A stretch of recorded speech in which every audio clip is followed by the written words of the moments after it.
Talk. Talk fast. With the recent box office flop of Terminator Dark Fate, I wanted to take a look at what could have been done differently with the handling of the John Connor character, and explore a way in which John could have played a much greater role in the film.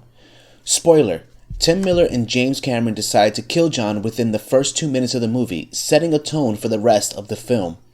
Could this have been a better film with John alive? Come with me if you want to live. It's okay, Mom. He's here to help. Assuming we are retconning everything after Terminator 2, then the events of the Sarah Connor Chronicles are irrelevant to our discussion today. The relationship between Sarah and John in T2 is not a perfect one, and while Sarah obviously loves her son, her obsession with preventing Judgment Day has made the relationship less than the typical mother-son relationship. John seeks out and receives an almost parental affection from the T-800 sent back to protect him. If we decide to continue with John not being the savior of humanity after T2, which I definitely would do, the relationship between John and Sarah should continue to be a less than motherly one. Sarah has been preparing her body and mind to protect John for his eventual rise to savior. Well, that's not going to happen now. So now what? Let's assume that Legion is another form of Skynet, and the Skynet we know is gone. If Legion continued to send Terminators based on the available knowledge that it had from the previous events, it would make sense that they may want to copy the look and feel of a Terminator that John had grown an emotional attachment to.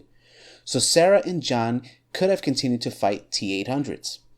Legion begins to send Terminators back but continuously get thwarted by Sarah and John. Eventually, John has developed an intimate knowledge of the Terminator programming and is able to manufacture a device that enables him to wirelessly disable the unit.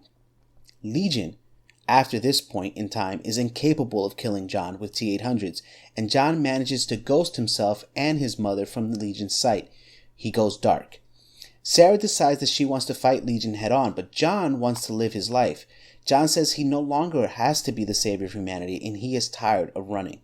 This leads to a strain between Sarah and John, with John eventually leaving Sarah to forge his own path. Sarah can't let go and continues on her mission and is soon branded a domestic terrorist by the US government. Sarah uses guerrilla tactics to fight the coming of Legion and is being hunted by US government forces. We move on to Danny and Grace and all that jazz. When we get to the bridge with the Rev 9 and Sarah shows up, that all goes exactly how it does in the movie. What will change is the explanation of how she got on that bridge. When asked by Grace, she explains that she received a text message that she believes is from John. She explains that she hasn't seen John in nearly 25 years. John has done a masterful job of hiding himself, especially from her. They have no way of finding John. Grace then reveals that she had coordinates placed on her body, and maybe that is where John is. They head out to reach John, but they are followed and attacked by the Rev 9. When they finally reach the coordinates to meet John, Sarah is visibly anxious to see her son. They knock on the door, and when it opens, you get a glimpse of the older T-800. Sarah immediately assumes that this is another T-800 sent by Legion, and that it must have killed John. She goes to attack it, but is stopped by Grace. John calls out to his mother from behind the T-800, and Sarah sees her son again for the first time in 25 years. John tells them that he has managed to keep himself incognito by changing his name, eliminating his fingerprints.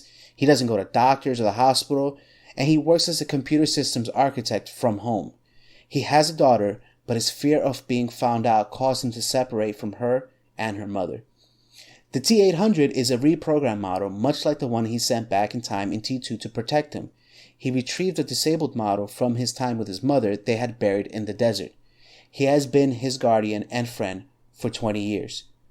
John now goes by the name Frank Nigel Stein. Leave a comment below if you get that reference. John has a new view of Sarah because it is revealed that through his own obsession and his inability to let go, he unwittingly helped to create Legion. His work as a computer system architect and his work reprogramming the T-800 spilled into one another. Legion is the offspring of John's work, and so he is Legion's father. He now understands that obsession can be blinding and cause you to lose sight of even the ones you love. The Rev 9 is a new version that John cannot stop. They must all work together to destroy the Rev 9. The group discovers that the Rev 9 is in a weakened state when it separates into two pieces, which is why it does not do it all the time.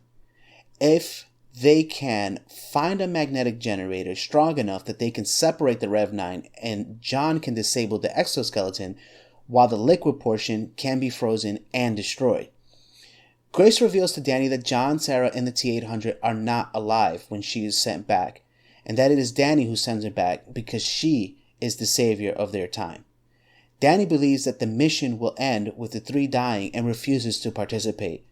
She has a heart-to-heart with John, who tells her that in war, sacrifices are made so that the others may live. They have been preparing their whole lives for this, and much like his father came back so that he would live, they would do the same for her. Just for fun, when they are trying to lower the Rev 9 into the magnetic generator, Sarah gets into a scuffle with the security guard. When she takes the security guard down, she reads his name tag, and it reads Reese. She says, "Kyle," and he replies, "Do I know you?"